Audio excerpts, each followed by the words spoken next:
বন্ধুরা দেখেন, সবাই শুধু বলে যে আটা আটা লাগাইতে হয় চাপ দিয়ে, তারপর অনেক রকমভাবে। কিন্তু দেখেন, এটা আটা লাগাইতে হয় আয়রনের হিট দিয়ে। এই যে আয়রনের হিট, এটা গরম পাইলেই এই এই পেস্টিংটা লেগে যাবে। এটা হচ্ছে ষাঁড়ের কলার। অনেকে এটা জানেন না যে তাপ দিয়ে এটা আটা আছে বসাইতে হয়। এটা হচ্ছে ষাঁড়ের কলার। এই যে ষাঁড়ের এটা হচ্ছে কলার, এটা হচ্ছে একটা পার্ট। যেখানে আরেকটা পার্ট বসানো হলো, দেখেন এটা আয়রনের হিটেই এটা বসবে।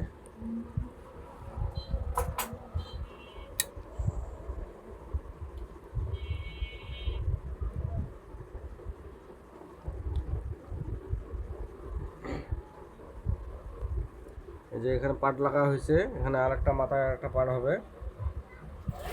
এই যে সুন্দর করে বসানো হলো, তাহলে কলারটা সুন্দর হবে।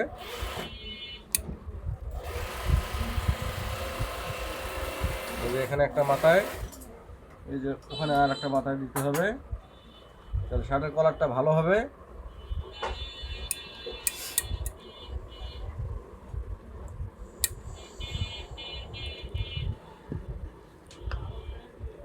যেখানে তারপরে এই যে মানে হিটটা দেওয়ার পরও এখানে একটা স্কেল দিয়ে একটা চাপ দিতে হয়, একটা কাঠ দিয়ে, তাহলে ভালো হবে।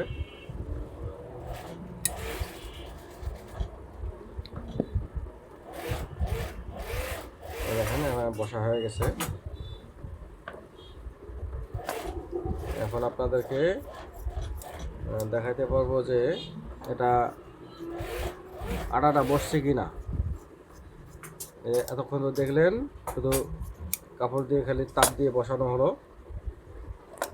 এই দেখেন, এই যে কলারটা বসে গেছে, এখন আর উঠতেছে না, আর ওড়ানো যাচ্ছে না। আলগা থাকলে কিন্তু নড়ে যেত, দেখছেন, আর উঠতেছে না। ভিডিওটা কেমন লাগলো আপনাদের মতামত জানাবেন। এরকম ভিডিও আপনাদের পছন্দ হলে আপনারা কমেন্ট করতে পারেন।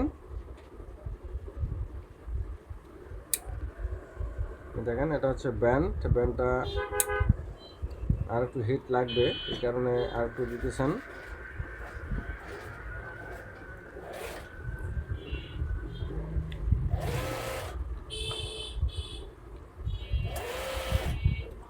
এই যে হয়ে গেছে, এটাও ক্লিয়ার।